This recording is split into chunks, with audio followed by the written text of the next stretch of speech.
मोहिनी एकादशी एक अत्यंत पवित्र व्रत है जो वैशाख शुक्ल पक्ष की एकादशी को मनाया जाता है। आपको यह वीडियो पसंद आए तो वीडियो को लाइक और शेयर और चैनल को सब्सक्राइब। मोहिनी एकादशी व्रत कथा। भारतीय सनातन धर्म में एकादशी व्रत का अत्यंत महत्वपूर्ण स्थान है। एकादशी शब्द एक और 10 से मिलकर बना है, जो हर माह की शुक्ल और कृष्ण पक्ष की 11वीं तिथि को आता है। प्रत्येक एकादशी व्रत का अपना एक विशेष महत्व है, किंतु वैशाख मास के शुक्ल पक्ष की एकादशी, जिसे मोहिनी एकादशी कहा जाता है, सर्वाधिक प्रभावशाली मानी जाती है। मोहिनी का अर्थ है जो मोह आकर्षण उत्पन्न करे। इसी तिथि को भगवान विष्णु ने मोहिनी रूप धारण कर देवताओं को अमृत प्रदान किया था और असुरों को मोहित कर दिया था। इस व्रत को करने से समस्त पापों से मुक्ति और मोक्ष की प्राप्ति होती है। मोहिनी एकादशी का महत्व। हिंदू धर्मग्रंथों के अनुसार मोहिनी एकादशी व्रत रखने से मनुष्य समस्त पापों से मुक्त हो जाता है। यह व्रत केवल इस जन्म के पापों को ही नहीं, अपितु पिछले जन्मों के पापों को भी नष्ट कर देता है। इस व्रत का पुण्य फल वाजपेय यज्ञ करने तथा गंगा स्नान के पुण्य के समान माना गया है। भगवान श्री कृष्ण ने युधिष्ठिर को इस व्रत की महिमा बताते हुए कहा था कि मोहिनी एकादशी का व्रत करने से मनुष्य जन्म जन्मांतर के पापों से छुटकारा पाकर विष्णु लोक को प्राप्त करता है। मोहिनी एकादशी व्रत विधि। व्रती को दशमी तिथि से ही सात्विक भोजन ग्रहण करना चाहिए। दशमी रात्रि को ब्रह्मचर्य का पालन करते हुए भगवान विष्णु का स्मरण करना चाहिए। एकादशी तिथि को प्रातः स्नान कर स्वच्छ वस्त्र धारण करें। व्रत का संकल्प लें और भगवान विष्णु का विधिवत पूजन करें। व्रती को फलाहार करना चाहिए और जल का अत्यल्प सेवन करना चाहिए। रात्रि को जागरण करते हुए हरिनाम संकीर्तन करें।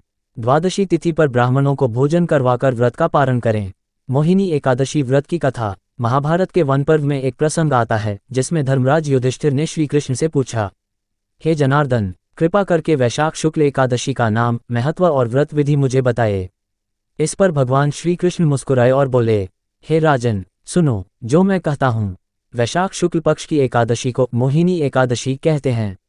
इसका पुण्य बड़ा ही अद्भुत और सभी पापों का नाशक है। अब मैं तुमसे एक प्राचीन कथा कहता हूँ जिसे वशिष्ठ मुनि ने श्री रामचंद्र जी को सुनाया था। प्राचीन काल की कथा। चंद्रभानु की कहानी। बहुत प्राचीन काल में भद्रावती नामक एक नगरी थी। वह नगरी चंद्रभागा नदी के तट पर बसी थी। वहाँ धर्मदास नामक एक वैश्य राजा राज्य करता था। वह अत्यंत धर्मप्रायण, सत्यवादी और विष्णु भक्त था। उसके पुत्र का नाम चंद्रभानु था। चंद्रभानु बचपन से ही बड़े सुंदर परंतु विलासी प्रवृत्ति का था। उसे शिकार करना, मद्यपान करना और इंद्रियों के भोग में लिप्त रहना अच्छा लगता था। धर्म से उसका कोई विशेष संबंध नहीं था। एक बार वैशाख शुक्ल एकादशी का दिन आया। संयोगवश चंद्रभानु उस दिन शिकार के लिए जंगल में चला गया। दिन भर भटकने के बाद भी उसे कोई शिकार नहीं मिला।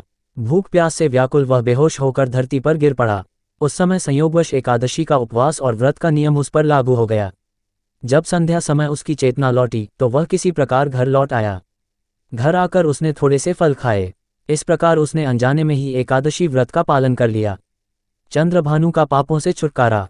चंद्रभानु ने जो उपवास और प्रभु स्मरण अनजाने में किया था, उससे उसके अनेक जन्मों के पाप नष्ट हो गए। उसकी आत्मा शुद्ध हो गई और उसके मन में भक्ति का संचार होने लगा। धीरे धीरे उसमें उत्तम गुणों का विकास हुआ।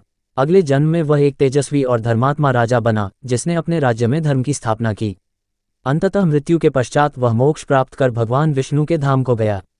भगवान श्री कृष्ण ने कहा, हे राजन, इसलिए इस मोहिनी एकादशी का व्रत अवश्य करना चाहिए। यह व्रत समस्त भोग और मोक्ष दोनों प्रदान करने वाला है।